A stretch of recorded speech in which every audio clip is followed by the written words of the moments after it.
Hey friends, this is Charlotte's Web by E.B. White. Pictures by Garth Williams. Chapter 1, Before Breakfast. "Where's Papa going with that axe?" said Fern to her mother as they were setting the table for breakfast. "Out to the hog house," replied Mrs. Arable. "Some pigs were born last night." "I don't see why he needs an axe," continued Fern, who was only 8. "Well," said her mother, "one of the pigs is a runt. He's very small and weak, and it will never amount to anything. So your father has decided to do away with it." "Do away with it?" shrieked Fern. "You mean kill it? Just because it's smaller than others?" Mrs. Arable put a pitcher of cream on the table.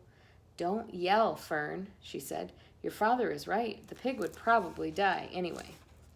Fern pushed her chair out of the way and ran outdoors. The grass was wet and the earth smelled of springtime. Fern's sneakers were sopping by the time she caught up with her father. "Please don't kill it," she sobbed. "It's unfair." Mr. Arable stopped walking. "Fern," he said gently, "you will have to learn to control yourself." "Control myself?" yelled Fern. "This is a matter of life and death, and you talk about controlling myself?" Tears ran down her cheeks, and she took hold of the axe and tried to pull it out of her father's hand. "Fern," said Mr. Arable, "I know more about raising a litter of pigs than you do. A weakling makes trouble. Now run along." "But it's unfair," cried Fern. "The pig couldn't help being born small, could it? If I had been very small at birth, would you have killed me?" Mr. Arable smiled.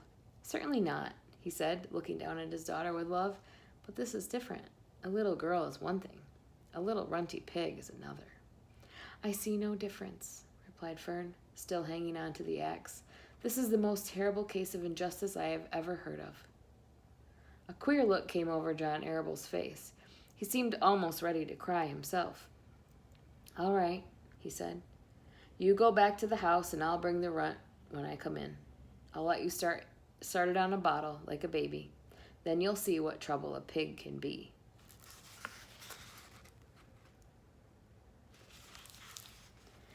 When Mr. Arable returned to the house, half an hour later, he carried a carton under his arm. Fern was upstairs changing her sneakers. The kitchen table was set for breakfast, and the room smelled of coffee, bacon, damp plaster, and wood smoke from the stove. "Put it on our chair," said Mrs. Arable. Mr. Arable set the carton down at Fern's place. Then he walked to the sink and washed his hands and dried them on the roller towel. Fern came slowly down the stairs. Her eyes were red from crying. As she approached her chair, the carton wobbled and there was a scratching noise. Fern looked at her father. Then she lifted the lid of the carton. There, inside, looking up at her, was the newborn pig. It was a white one. The morning light shone through his ears, turning them pink. "He's yours," said Mr. Arable, "saved from an untimely death, and may the good Lord forgive me for this foolishness." Fern couldn't take her eyes off the tiny pig. "Oh," she whispered, "oh, look at him. He's absolutely perfect." She closed the carton carefully. First she kissed her father, then she kissed her mother. Then she opened the lid again, lifted the pig out, and held it against her cheek. At this moment, her brother Avery came into the room. Avery was 10. He was heavily armed, an air rifle in one hand, a wooden dagger in the other. "What's that?" he demanded. "What's Fern got?" "She's got a guest for breakfast," said Mrs. Arable. "Wash your hands and face, Avery." "Let's see it," said Avery, setting his gun down. "You call that miserable thing a pig? That's a fine specimen of a pig. It's no bigger than a white rat." "Wash up and eat your breakfast, Avery," said his mother. "The school bus will be along in half an hour." "Can I have a pig, too, Pop?" asked Avery. "No, I only distribute pigs to early risers," said Mr. Arable. Fern was up at daylight, trying to rid the world of injustice. As a result, she now has a pig. A small one, to be sure, but nevertheless a pig. It just shows what can happen if a person gets out of bed promptly. "Let's eat." But Fern couldn't eat until her pig had had a drink of milk. Mrs. Arable found a baby's nursing bottle and a rubber nipple. She poured warm milk into the bottle, fitted the nipple over the top, and handed it to Fern. "Give him his breakfast," she said. A minute later, Fern was seated on the floor in the corner of the kitchen with her infant between her knees, teaching it to suck from the bottle. The pig, although tiny, had a good appetite and caught on quickly. The school bus honked from the road. "Run!" commanded Mrs. Arable, taking the pig from Fern and slipping a donut into her hand. Avery grabbed his gun and another donut. The children ran out to the road and climbed into the bus. Fern took no notice of the others in the bus. She just sat and stared out of the window, thinking what a blissful world it was and how lucky she was to have an entire charge of a pig. By the time the bus reached school, Fern had named her pet, selecting the most beautiful name she could think of. "Its name is Wilbur," she whispered to herself. She was still thinking about the pig when the teacher said, "Fern, what is the capital of Pennsylvania?" "Wilbur," replied Fern dreamily. The pupils giggled. Fern blushed. That's Fern feeding Wilbur. That was the end of chapter 1. All right, Charlotte's Web, chapter 2, Wilbur. Fern loved Wilbur more than anything. She loved to stroke him, to feed him, to put him to bed. Every morning, as soon as she got up, she warmed his milk, tied his bib on, and held the bottle for him. Every afternoon, when the school bus stopped in front of her house, she jumped out and ran to the kitchen to fix another bottle for him. She fed him again at supper time and again just before going to bed. Mrs. Arable gave him a feeding around noontime each day when Fern was at school. Wilbur loved his milk, and he was never happier than when Fern was warming up a bottle for him. He would stand and gaze up at her with adoring eyes. For the first few days of his life, Wilbur was allowed to live in a box near the stove in the kitchen. Then, when Mrs. Arable complained, he was moved to a bigger box in the woodshed. At 2 weeks of age, he was moved outdoors. It was apple blossom time, and the days were getting warmer. Mr. Arable fixed a small yard specially for Wilbur under an apple tree and gave him a large wooden box full of straw with a doorway cut in it so he could walk in and out as he pleased. "Won't he be cold at night?" asked Fern. "No," said her father. "You watch and see what he does." Carrying a bottle of milk, Fern sat down under the apple tree inside the yard. Wilbur ran to her, and she held the bottle for him while he sucked. When he had finished the last drop, he grunted and walked sleepily into the box. Fern peered through the door. Wilbur was poking the straw with his snout. In a short time, he had dug a tunnel in the straw. He crawled into the tunnel and disappeared from sight, completely covered with straw. Fern was enchanted. It relieved her mind to know that her baby would sleep covered up and would stay warm.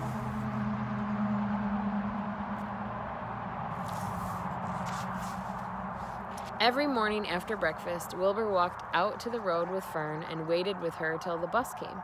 She would wave goodbye to him, and he would stand and watch the bus until it vanished around a turn.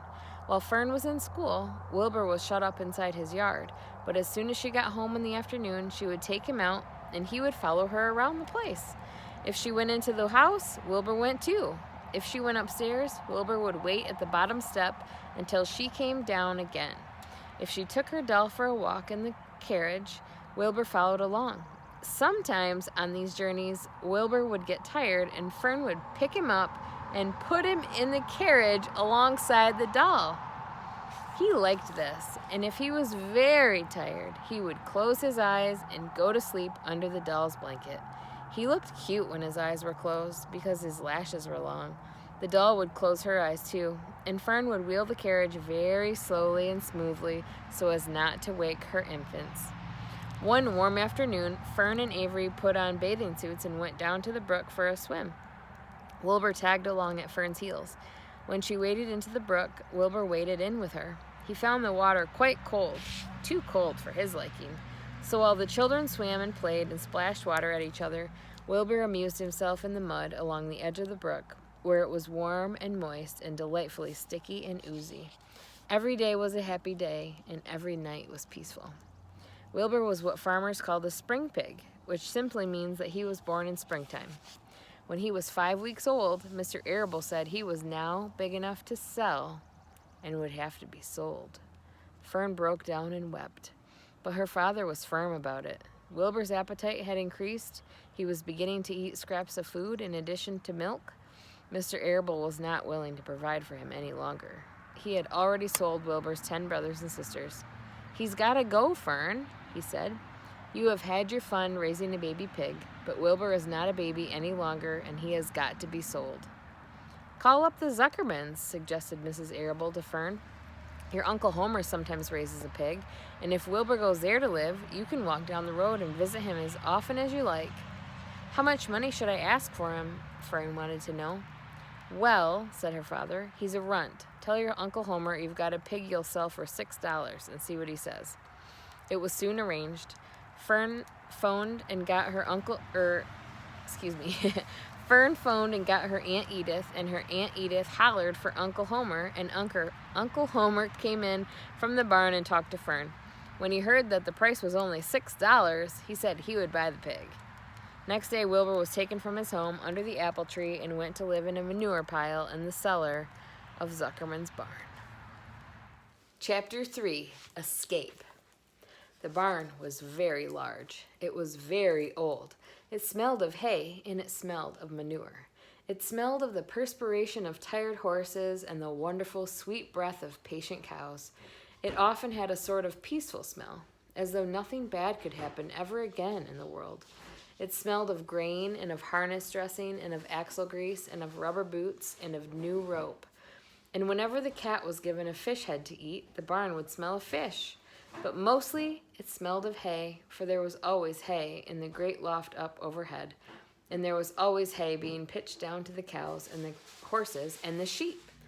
The barn was pleasantly warm in winter when the animals spent most of their time indoors, and it was pleasantly cool in summer when the big doors stood wide open to the breeze.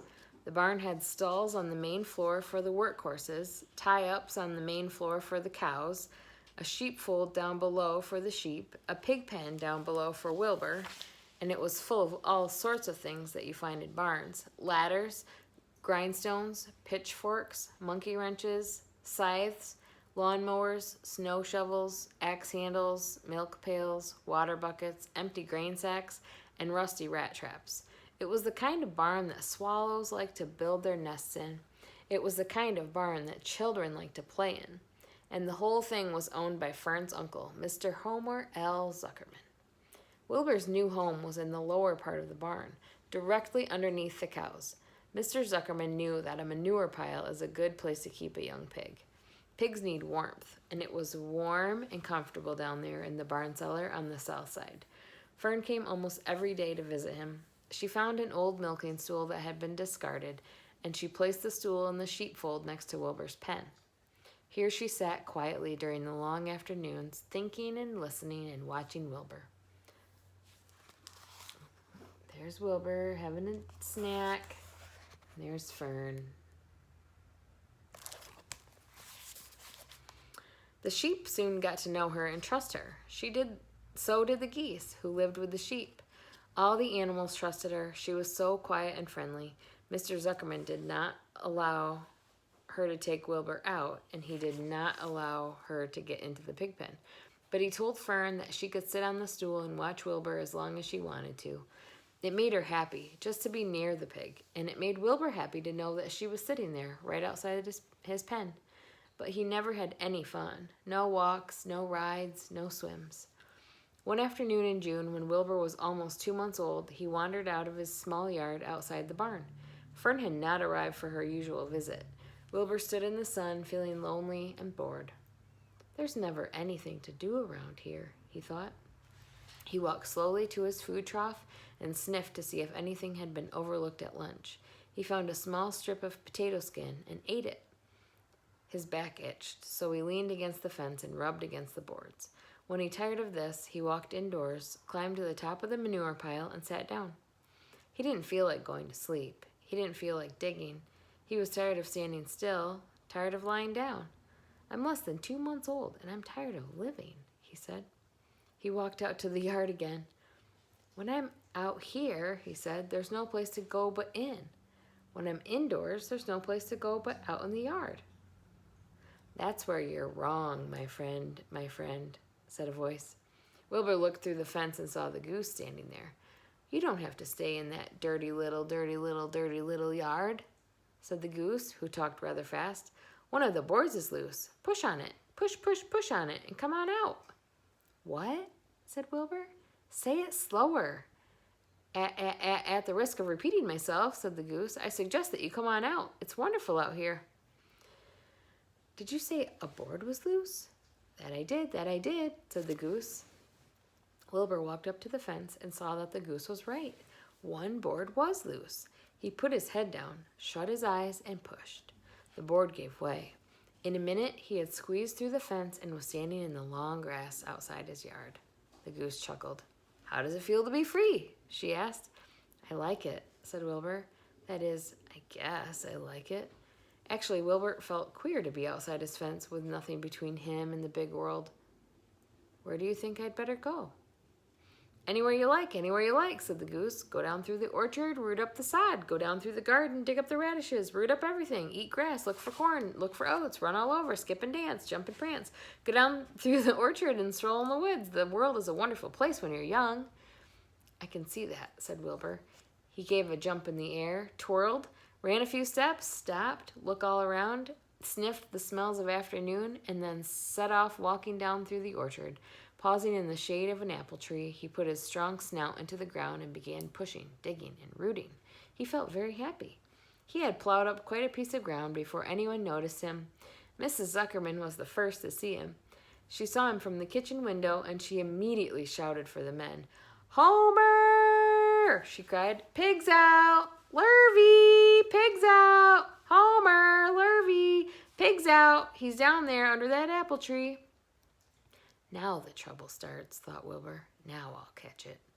The goose heard the racket, and she too started hollering. "Run, run, run, downhill, make for the woods," she shouted to Wilbur. "They'll never, never, never catch you in the woods." The cocker spaniel heard the commotion, and he ran out from the barn to join the chase.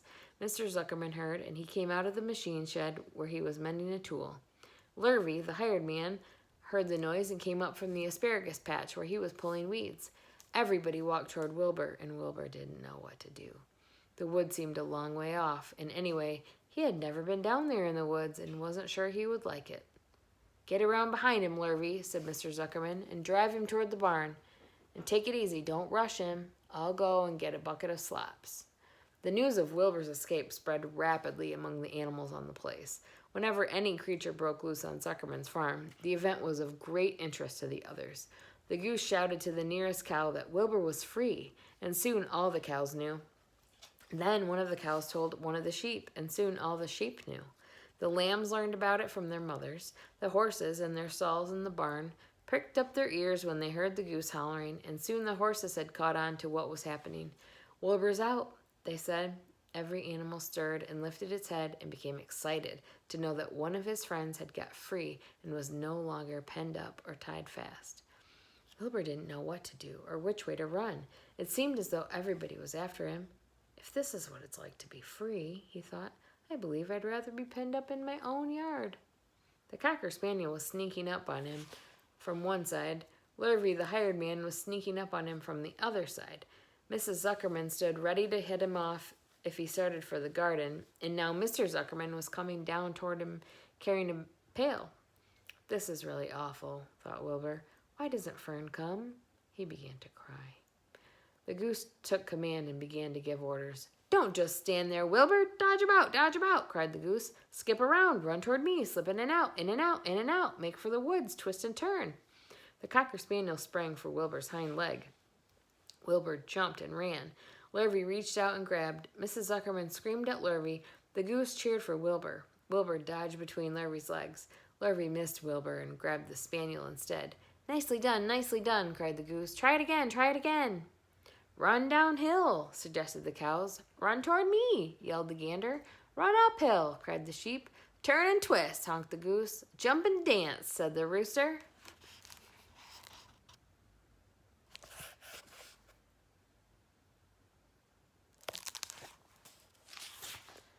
"Look out for Lurvy, called the cows. "Look out for Zuckerman," yelled the gander. "Watch out for the dog," cried the sheep. Listen to me, screamed the goose. Poor Wilbur was dazed and frightened by this hullabaloo. He didn't like being the center of all this fuss.